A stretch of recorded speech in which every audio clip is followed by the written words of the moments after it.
Hello and welcome to the 10th lecture of Machine Learning for Robotics and Computer Vision. In this lecture we will look at object detection using convolutional neural networks. But before we start, as always, a short recap of what happened in the last lecture. In the last lecture we looked at how to actually build successful convolutional neural networks. And here we looked at popular and significant architectures that worked very well on the so-called ImageNet classification task. And for this we looked at certain advancements like the global average pooling, which enabled us to get rid of the fully connected layers in the end, the skip connections, which provided us with a way to train very deep neural networks. And then in the later parts we also looked on how to make actually the convolutional networks very efficient. And for this we looked at certain architectures or prominent architectures for the ImageNet classification tasks, which were basically the VGGNet, the GoogleNet, but also ResNet, the MobileNet and the EfficientDet, and especially the ResNet will also play a particular role in the object detection task now. But in the end we also looked at how to close actually the gap between the training performance and the test performance by using certain techniques to improve the generalization capability of the networks. So to close basically the generalization gap. And here we looked at data augmentation and certain ways on how to train the network in a way that it not overfits in the end. And now we will look again on the certain perception tasks, and until now we just looked at the classification using convolutional neural networks. And here the task was to having image, we want to provide it with a label. And in the lecture where we talked about computer vision tasks for using machine learning, we also looked at semantic segmentation, or I introduced semantic segmentation, and here is the task to provide basically each image point basically with a semantic label. So it's a very fine-grained classification in the end. Then we have the object detection, will maybe now play the main role here, where we want to provide bounding boxes for all the objects of interest. In this case here are the cars that are shown by these bounding boxes here. And then the so-called panoptic segmentation, which is basically a unification of the semantic segmentation and object detection in a way, because it not only provides us with pixel-wise labels, but also object identities for the individual instances here, so that we can really distinguish between different cars in this case here. And but as I said, in this lecture we will mainly focus on the object detection. And just as a short recap, because this is also some lectures away, what was an object detector or a basic object detector, how it works. So the general approach is to first extract some region, then from this region we want to extract some features and then use a classifier. And this classifier was something like the logistic regression or softmax regression or the adder boost approach in the end. And here in this case this is then a car classifier that should then hopefully turn out to be for this region, for the specific region, to turn out that it's a very low confidence, so that's the so-called classification score. That's now 0.1 for this region, and hopefully when we have then a region that really corresponds to a car, then the car classifier should return a high confidence or detection score in the end. So how do we get this region? So the basic approach for this was the so-called sliding window approach, where we slide a window over this image, and then for each of this window we are basically computing the features, and then for the high confidence regions we are then returning basically the bounding box for the specific region. And we looked at some traditional approaches for object detection, the so-called half-feature approach from Viola-Jones, which is basically a face detector which uses very simple features, but combined this with adder boost to get a very efficient but also good classifier in the end to detect faces. Then we looked at how to get better features in the end, like with the histogram of gradients, the HOG features, which were specifically used for person detection, but then also looked on how we can improve these HOG features such that they can also classify more complicated objects in different orientations, something like here this bicycle driver. And there the idea was to have HOG features not only for the complete object but also for object parts. And these object parts could be rearranged in a way such that it provides then a good detector in the end. And the main innovation that I hopefully could convey in the lecture was that improving the feature side here. So using the sliding window approach is of course very inefficient because we basically have to very densely sample the image in the end to get the classification out of this. And therefore we looked at the so-called selective search approach, which improves on this. And the selective search, just as a small reminder here, works as follows. It first does segmentation of the image in coarse regions, and then it aggregates nearby regions into larger regions. So these regions were aggregated in a way that there's some similarity, maybe the color or something like this, and then we have a combined region from this, and for this region we are then producing a bounding box. And this is then the proposal that we will use for the object detection in the end.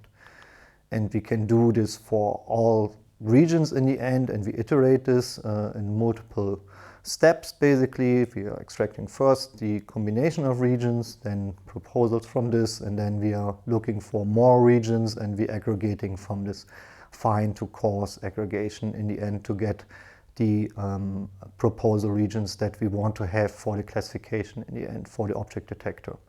And the advantage of this is that we are concentrating basically on specific parts of the image, in this case which share some similarity, and this also includes then different scales in the end. So with the sliding window approach we have to basically for each scale, so scale means size of the bounding box, we would have to run multiple sliding windows over this. And in this case we are getting this basically for free, that we have for instance here this larger region but also very small regions that we then have to classify in the end. And by having fewer proposals in the end we can then also use much more powerful approaches. And we also looked at the Pascal VOC data set, which was the go-to data set for object detection at the time.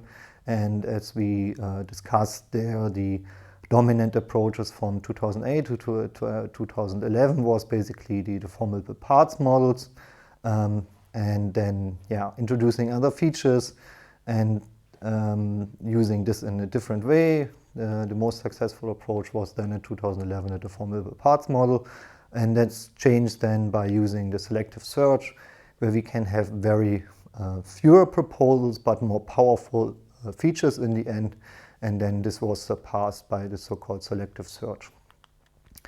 Just as a short reminder how this worked in the end, so in the selective search approach we first extract with the selective search basically the proposal regions. We then extract the regions itself.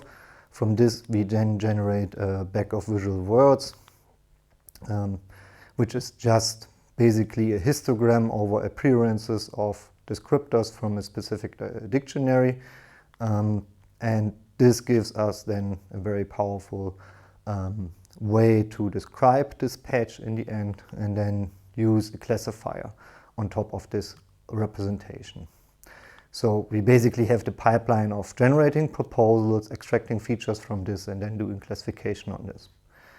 So with this, somehow we're ending now the traditional approach, and now the question is, what is maybe an obvious way to put the convolutional networks to work? And the first idea is, of course, using the convolutional networks to basically extract these features. And for this, the R-CNN approach used again the selective search to find the proposal regions, and then extracts the image patches. And then, because we want now to use the standard convolutional network from the ImageNet, we have to resize this region so that it has the size that the, for instance, AlexNet or VGGNet needs, and then we're extracting from this the features. And this is then here the convolutional network that works on top of this. And then the end, after the first fully connected layer, we're taking the feature and then put this into a classifier. So we basically, the first idea, the obvious idea is basically to replace the feature generation with a convolutional network, because convolutional networks showed very promising results on ImageNet, and therefore it's an straightforward idea basically to use these powerful features that enable to very well classify ImageNet in the end for the object detection task. The drawbacks of this approach are, of course, that we have now two separate training steps. We first have to train the convolutional network, maybe on ImageNet, and then use it again to train a support vector machine on top. And of course, the training is very expensive because we first have to extract for each region the features, so we have to run 1,000 times maybe the convolutional network for different regions, and then we have to, in this case, store it on the hard disk drive, these features, and then classify this with the support vector machine. And therefore, an object detection for an image just took like 47 seconds. And this is, of course, not something that we also want to have in robotics, where we want to have real-time capable classifiers or detectors in the end. And one other disadvantage is that since we are training on a different data set or on different data, the features are basically predetermined. We have no way to changing the features in the end. And this we want now to remove. And for this, the first idea was to the fast R-CNN to speed up basically the feature extraction in the end. And for this, they applied the feature extractor on a whole image, basically. And then the idea is that each bounding box in the original image corresponds to a region inside this feature map. And on top of this region from the feature map, we can now train a neural network or a small fully connected neural network in this end to classify this region. And on top of this, because the region proposals are maybe not accurate enough, they also included regression of the bounding box parameters to make it a little bit more tightly fitting there. And the big advantage is that we now have to apply this AlexNet or VGGNet only one time, and then can use the features from specific regions. So, but the fully connected neural network, here this part on the right side, basically needs a fixed dimension of feature vectors as input. So when the size of the region that we are interested in the feature map changes, this is not good for the fully connected layer in the end. So, and therefore they proposed the region of interest pooling, which basically enables us to pool the features in a way such that it can be used then for the classification head in the end. And this is a very simple idea here. So we are just subdividing this larger window in a regular grid of the size that we are interested in this case k by k. And then for each of this region, we are doing a max pooling over the entries in the feature map. And this gives us then this k by k vector, which we then can use for our classification task. For training, we have now to define the specific loss. And there we have now two parts, the classification loss, which is just the cross entropy that we had before. And for the bounding box regression, they use the smooth L1 loss. And this is also now used in all other approaches that will come for bounding box regression. Therefore, I'm explaining this a little bit. So here for the bounding box loss, we are basically having here the overall parameters of the bounding box. So the x and y is basically the center position, and the width and the height is the the width and the height of the bounding box. We are now comparing the estimated parameter with the goal parameter, and then use this smoothed L1 loss. And this is just a squared part for values that are below 1, and above 1 it's basically just a linear term. And this gives us already good results for the regression at the end. And for now, training the network, we don't want basically to use all the proposals in the end, because this is very inefficient. Because there will be many proposals basically in the background or on basically not interesting parts in the end, so we want to focus basically on specific parts. And for the sampling of a batch, they now use the specific approach that they first randomly select images, so in this case 2 images, and then extract from these images 128 regions overall. So that means this is then the batch size they are interested in. And this has of course then the problem, because there are many more negative proposals in the end. So negative, I mean examples that are not on classes, or proposals that are not on objects that we are interested in, and therefore this is not what we want to have in the end.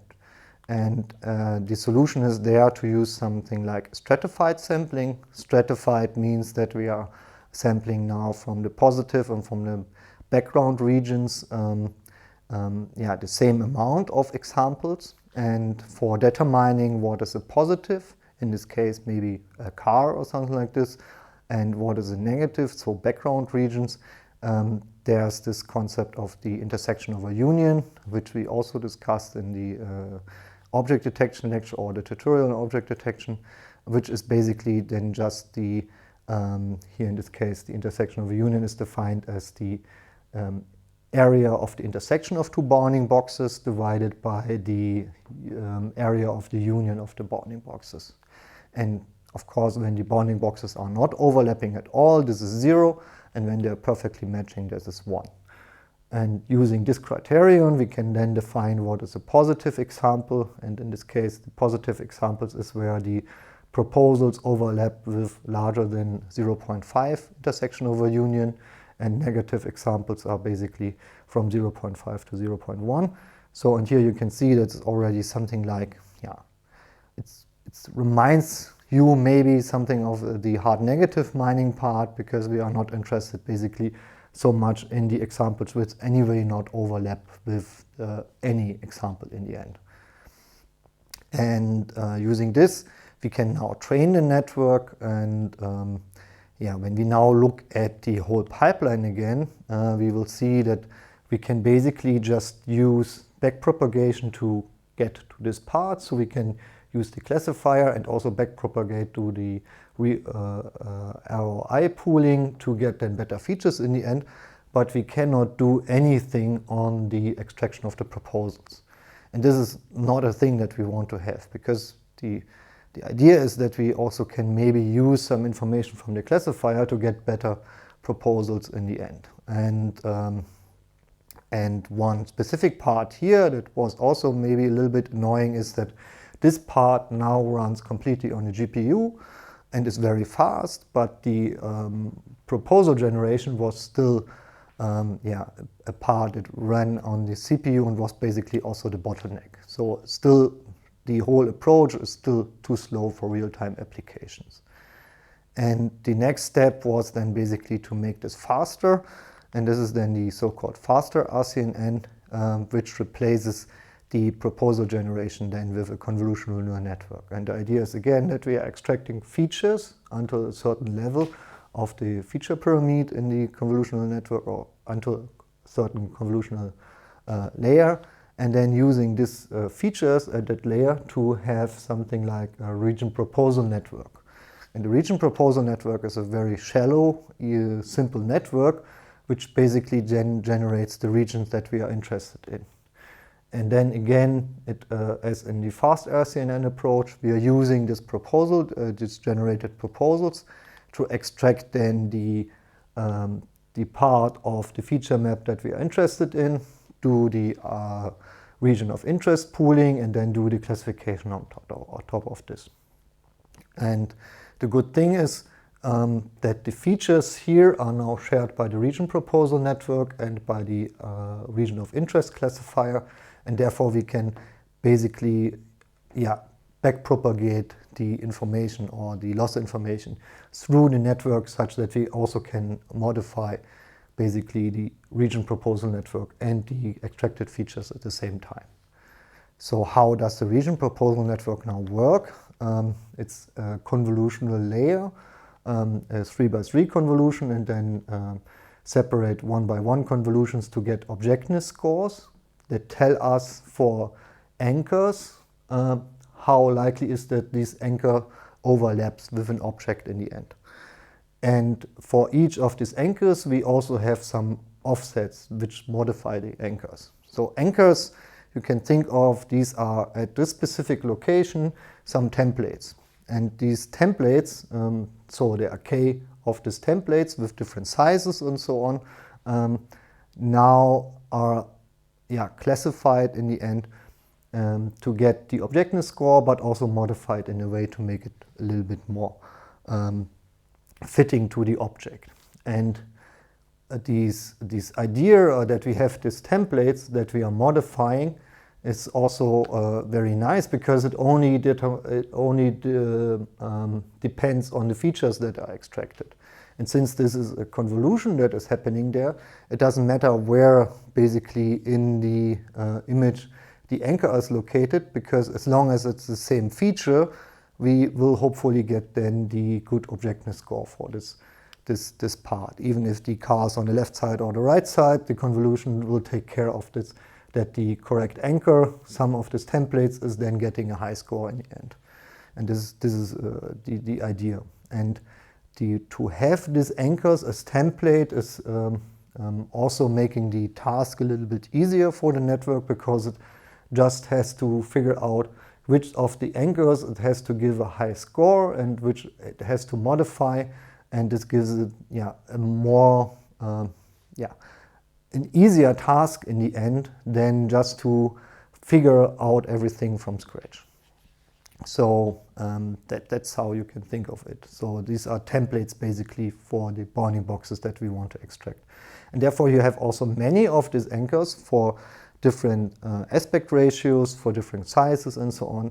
And you produce then in the end 2k scores. So you have the positive score but also the negative score, because you want to use it in the softmax in the end. And then you have these 4 values for all the anchors, so you have 4k offsets in the end. And when you then produce these proposals in the end, we are only keeping the n top anchors in the end for the region of interest classification with the fast R-CNN. So now one question is, how do we determine basically then the objectness score? And this comes then to the anchor assignment. And for this, each anchor or each position in the feature map corresponds to position in the original image. And there we can then use the anchor, so the dimension of the anchor, to match the anchors to positive or negatives. Positives are again anchors that are on top of an object. So for these, the region proposal network should give out 1 for the objectness, and for the negatives, of course, then 0 in the end. So for our 2 classes, it would be then 1, 0 or 0, 1 in this one hot vector encoding. And the positives are now defined like that all anchors that have an intersection over union with some ground truth bounding box are getting objectness of 1, and for some of these it might not match so much, so there we are just taking the best possible overlapping anchor for some object. And for the negatives, we are just taking all anchors that have ground truth bounding box overlap of the intersection of a union smaller than 0.3. But again, they are usually far more negatives than positives in the end. And just because when you looked at the figure, it looked like that this is a big network that you're applying there. But this is really a two-stage approach. So in the first stage, you are generating with the region proposal network these proposals. So there you're scoring basically for the objectness and the refined bounding boxes. And then in the second stage, you're taking these proposals and then you're doing the classification. So that means you have really two paths that you're executing after each other. So the classification head, the ROI classifier, is really just applied to the n top objectives to the examples which have the best objectness in the end.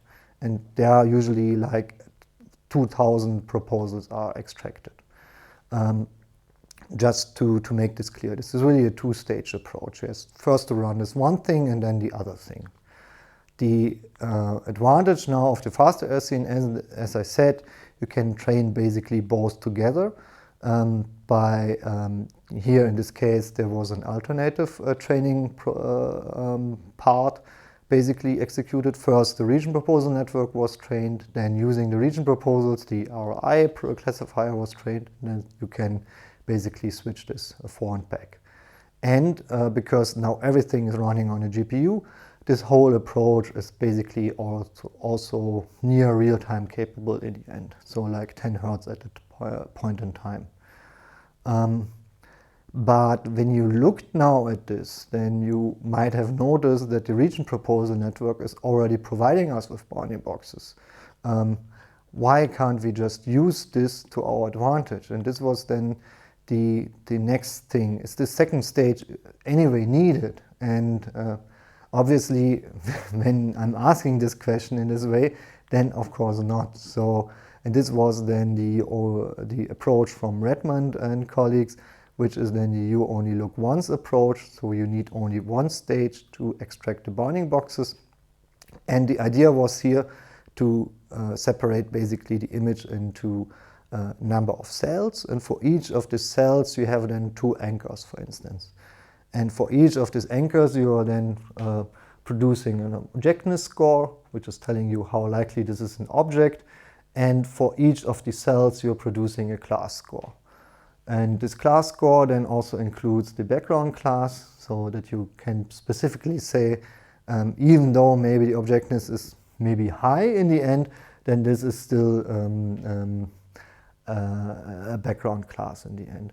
And this network then produces a tensor of size S by S, so S is the number of grid cells, times the number of anchors that we have. In this case, this would be 2, and then the class, the objectness score here, and the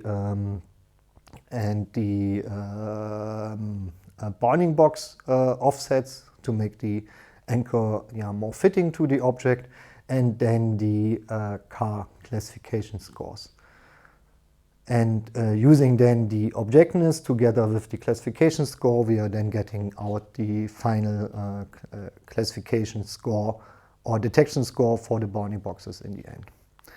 And from the architectural side, this is then just a normal CNN, so we have a lot of convolutional layers which reduce basically the feature maps until the size that we are interested in. So the 7 by 7 is the number of cells that we are interested in the end, and then using some fully connected layer on top to get then the desired 7 by 7 by 30 tensor. In this case, we have 20 classes, we have 2 anchors, and therefore we are getting this 30 in the end. And that means for the Pascal VOC dataset, we are having this approach in the end. And the advantages that we have now for each grid cell, at most one bounding box, and we can run this network very efficiently in the end. So at that time, it was up to 144 Hertz, so with a small YOLO network in the end. And the good thing is that we also have less proposals, which could also be a disadvantage in this case. Because we have less proposals, we are relying on that they are certainly spaced in the end. So this means that the YOLO approach is in the end a little bit less accurate in the end for producing the bounding boxes, and it also misses when the objects are too close together, because it can only at most produce per cell one bounding box in the end. But until now, we have seen that there are two basically paradigms possible. So the so-called single-stage and two-stage approaches. Again, the single-stage approaches directly produces bounding boxes, while the two-stage approach first produces proposals, which hopefully cover all the objects of interest, and then uses a classification on top of this to really figure out what are the objects in the scene. And when we now compare this, for instance, on the Pascal VOC dataset, then we have the following picture.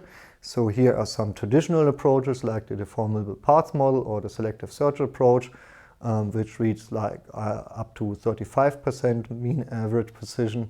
And then, as you can see, by using the features from the convolutional network, we can drastically increase already the mean average precision here. And then when we are using these deeper networks, but also the better features and the better region proposal, in the end we can get up to 73% mean average precision. And as I said, the YOLO approach is a little bit worse, but that's the trade-off. You're either fast or accurate in the end.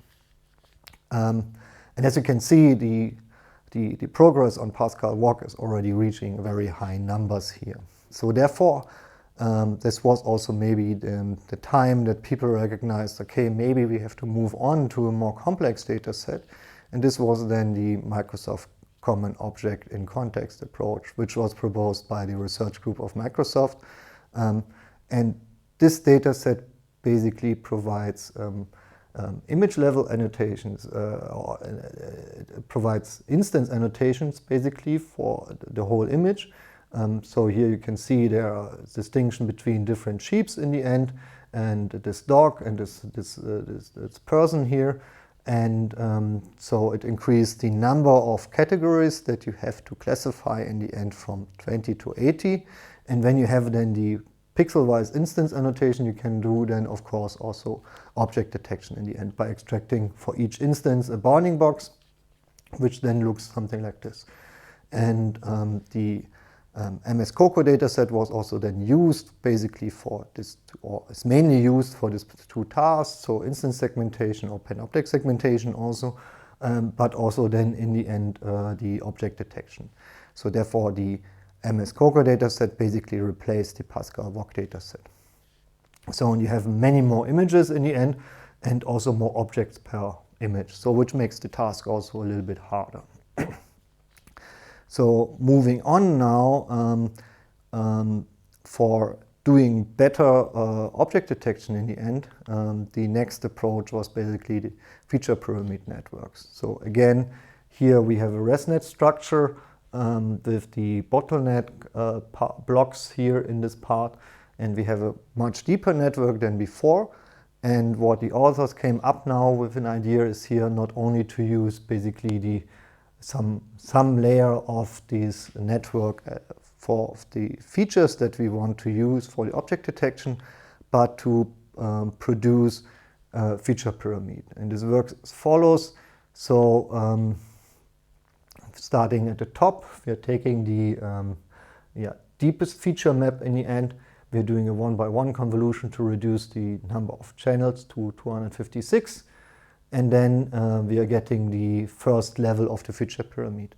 And now, while the network basically produces features in this right direction, the forward pass, we are now going in the opposite direction by aggregating now these feature maps from the prior level by upsampling with the nearest neighbor upsampling, and concatenating this with the feature map from before to get then a better feature map in the end out, which then is just the a convolution on top of the concatenated feature maps, which then gives us in the end the 256 channels in the end. And we can then do this for the whole part, and the idea is that by using also this low-level features and aggregating this with the high-level features from before, we are getting a better feature representation for our detection task in the end. And one specific case is here that we are also doing even more aggregated features on top of this by then doing a 3x3 convolution with a stride of 2 to get then this level of the feature pyramid. And using then this feature pyramid idea, we can then apply a region proposal network, which is shared over all levels, to then extract the anchors again. So this is a two-stage approach again. So that means it produces now the region proposals in our image. So something like this. And this is then matched to a specific feature pyramid level. And then from this, the region proposal network, the region of interest classifier is applied again. So this is just the fast R-CNN head. So the region of interest pooling and then classifying this. And using this, we can then get better performance in the end. The next stage was then to use this idea of the feature pyramid networks, but maybe not use a two-stage approach, but to extend this to a single-stage approach. And this is the so-called RetinaNet. And here again, we have this feature pyramid network, or the feature pyramid that we can then use with all our classifiers, and we are then not only applying one classification head, but we have multiple classification heads per each feature pyramid level. And then again, we are doing here a dense scoring by 4 convolutional layers. In this case, this W and H is basically the size of the feature pyramid level. And then we are producing K by A scores, so for the K classes and for the number of anchors. In this case, the authors used 9 anchors in the end. And that means, as you can see now, since we apply this to very large feature maps in the end, we are producing also a lot of anchors in the end. Something around 10,000 anchors in the end that we are scoring. So, and when we are now learning this, then the problem is that we have many more negative anchors than positive anchors in the end, because many of these anchors will just be lie in the background and maybe not provide any information. And so the authors of this approach then came up with some simple idea to fix this problem, because it makes the learning a little bit harder and not as good, because it's just concentrating on the well-classified examples. And in the normal cross-entropy loss, you have minus logarithm of the probability that you produce. And in the case of the focal loss, we are just scaling this logarithm by a term that is dependent on the predicted classification score in the end. And by using this, as you can see, the loss is reduced for the well-classified parts, so where we anyway are doing a good job, and so we concentrate more on the harder parts in the end. And by using this, we can then get much better performance out in the end. Until now, we just looked basically as this anchor-based approaches, and the question is, can we maybe go in a different direction? And here the idea is not to go from anchors or from bounding boxes, but from the corners. So in this approach, the idea is to use a CNN to produce locations of the upper left and the bottom right corner, and using this then to define the bounding box. So the first part of the network produces basically scores for each pixel in the image, which tell us how likely is it that there is a top left corner or bottom right corner. And these heat maps we can then use to basically initialize bounding boxes. But the question is now, we have now this upper left corners and the bottom right corners. How do we associate them together? So there the idea is to not only produce where is a most likely position of the bounding box corners, but also to associate this with features. And these features are called here in this case embeddings. And the idea is to learn the features in such a way that corresponding features of the top and bottom corner are very similar, so that we can use this as criterion to cluster basically the upper left and the lower right corner together, and dissimilar for the other parts, for the other bottom right corners. So similar embeddings correspond basically to the same object in the end, or should correspond to the same object. And how do we learn this? And there's this idea of the embedding loss, where we have basically two parts. So the embedding vectors that we are producing, so these ETK and EBK should be for the same object produce vectors that are very similar together. So you have this pull part of the loss, which is basically ensuring that the embedding vector is near to the mean of the top and bottom corner. So this is this part here. And for all other corners that we have that are not corresponding to the object, it should be far away. So I try to symbolize this here in this image. So we have corresponding feature vectors or embedding vectors in the embedding space that are should be pulled together.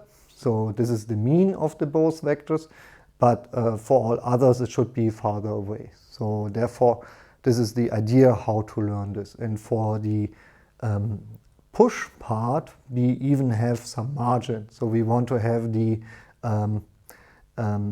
similarity even larger than this margin in the end, so that we really can distinguish in the end the different vectors.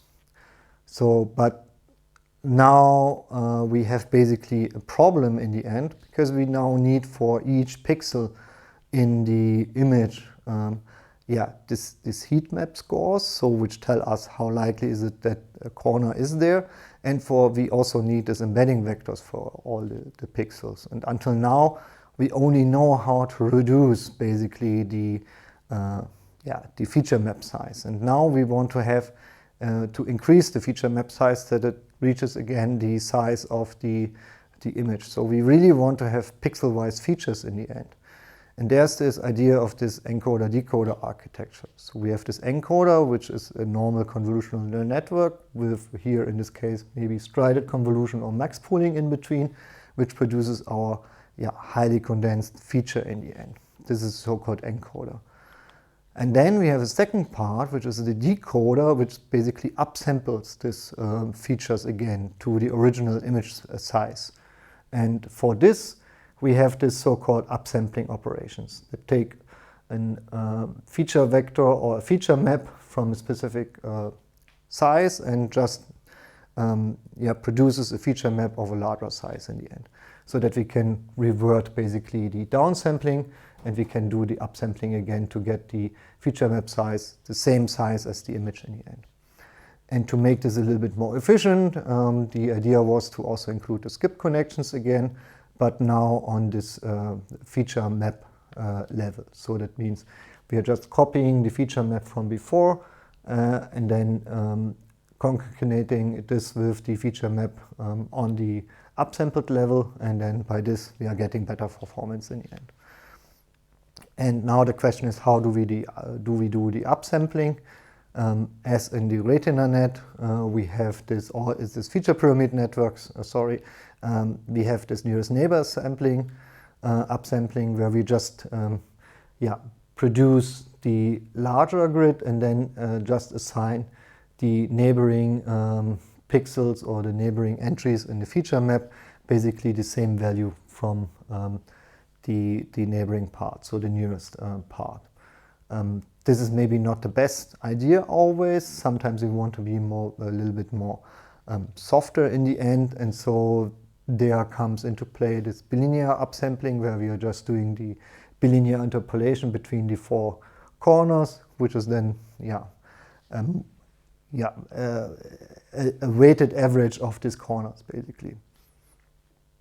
But this is very fixed, and there was the idea to give the network a little bit more freedom, and for this we are then coming to the so-called transpose convolution, which is basically just inverting the convolutional part.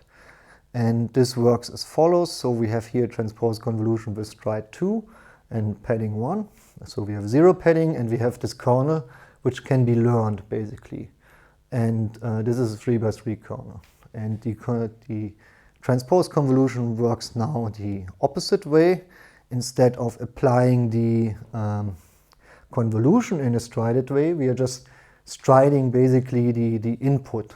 And then this looks like this, so that we are having now a stride of 2 in every direction.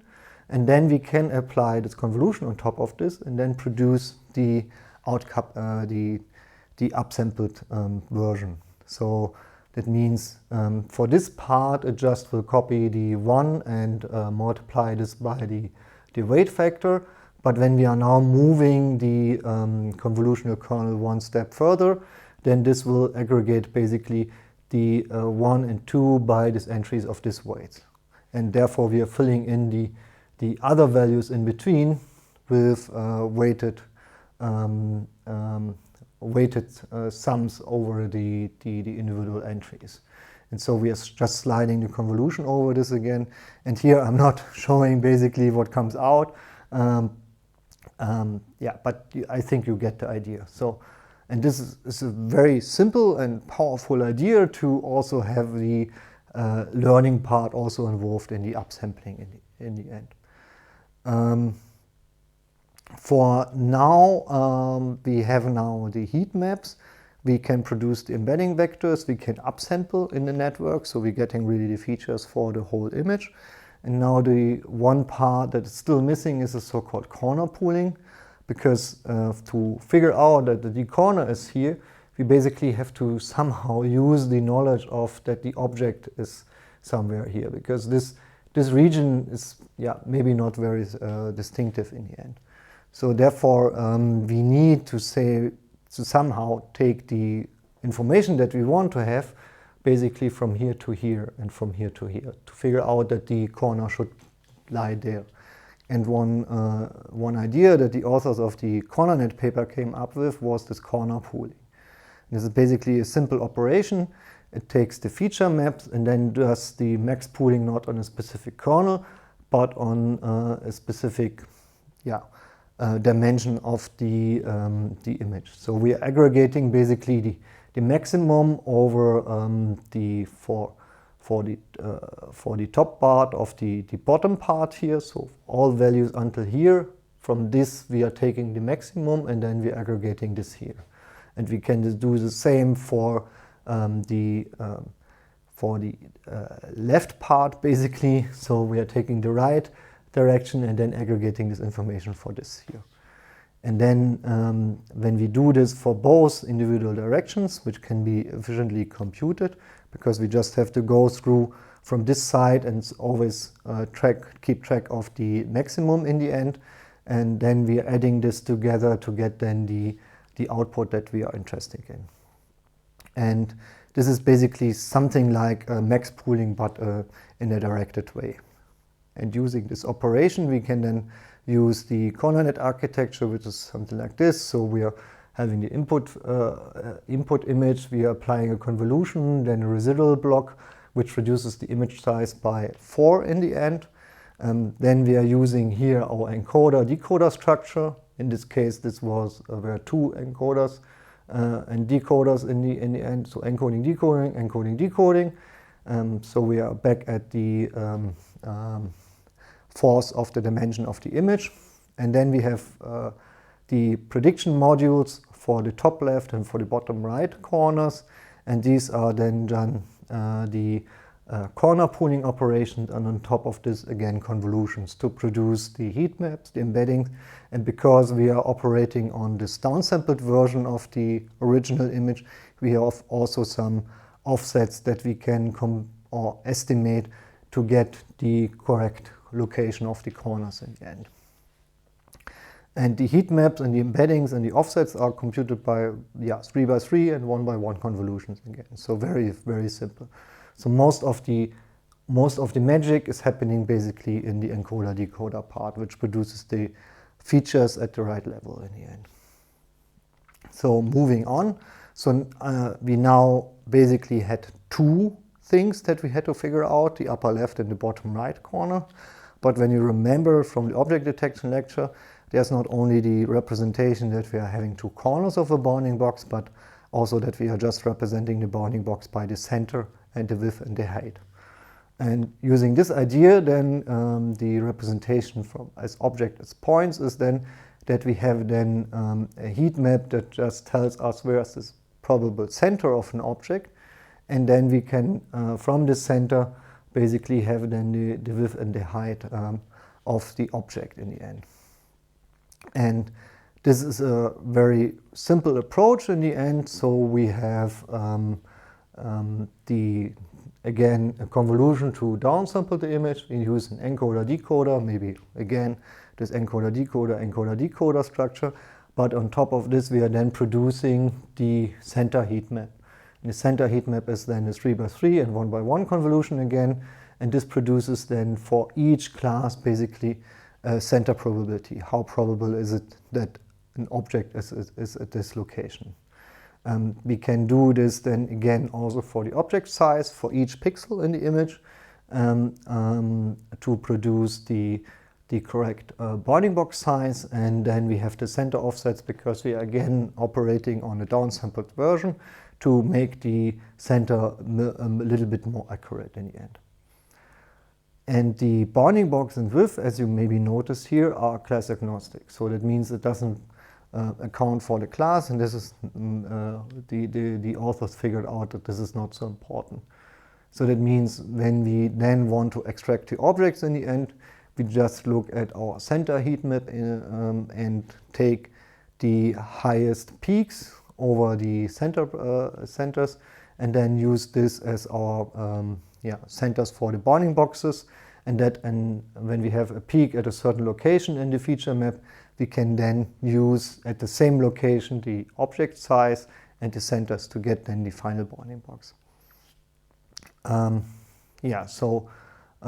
Very neat approach to detect objects. And we are now around 2019, and in 2019, when you remember from the CNN lecture, where also the EfficientDet proposed. And the obvious thing is now to think a little bit further and say like, okay, when we can do this compound scaling to get better architectures in the end for our classification task, this is maybe also possible for the detection. And of course, this was also done. So this is the EfficientDet paper, which is then providing these rules, these compound rules for scaling, again for the detection part. And here we have the EfficientNet backbone. So backbones are always called the networks that are used to extract the features. This can be usually, you can replace this by other network structures because they usually have the stage-wise organization. So usually you can take some other ImageNet classification network for this, and therefore this is always then called a backbone. So this backbone, this is then the EfficientNet backbone. As you remember, this was the inverted bottlenecks with the depth-wise separable convolutions, which is from the parameter side very efficient. And then on top of this, the authors now introduced this BiFPN layer. And as you can see here, this is a little bit more complicated, but it's basically also this aggregation. So you're going up here, you're going down, and then you have some other part going up again, and you're doing this multiple times, and then you have your class and prediction networks on top of this. So this is also a single stage approach. And as I said, with this compound scaling rules and with this efficient backbone, we're getting an efficient network in terms of parameters. Just some comments on the BiFPN part. So here this is the feature pyramid network again. So we have the paths that come from the network, from the backbone, and then we're aggregating the features from the backbone in this downward path. Then there was this PANet, which basically does then not only this downward path but also the upward path. Then we had the neural architecture search, and as we already encountered in the neural network architecture part, is that when you are doing this neural architecture search, this looks a little bit more unintuitive because it's a computational model which tries to select good connections in the end, and then this looks something like this. So, and what the authors came up with now in the EfficientDet paper is that you can simplify and get maybe similar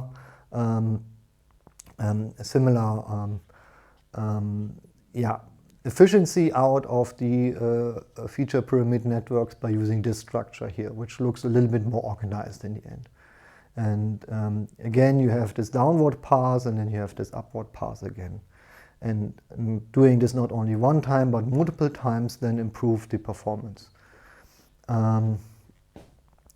So this is then one of the latest approaches, and also a very efficient approaches to do object detection in the end. We also discussed YOLO, and over time there were also some different variants proposed.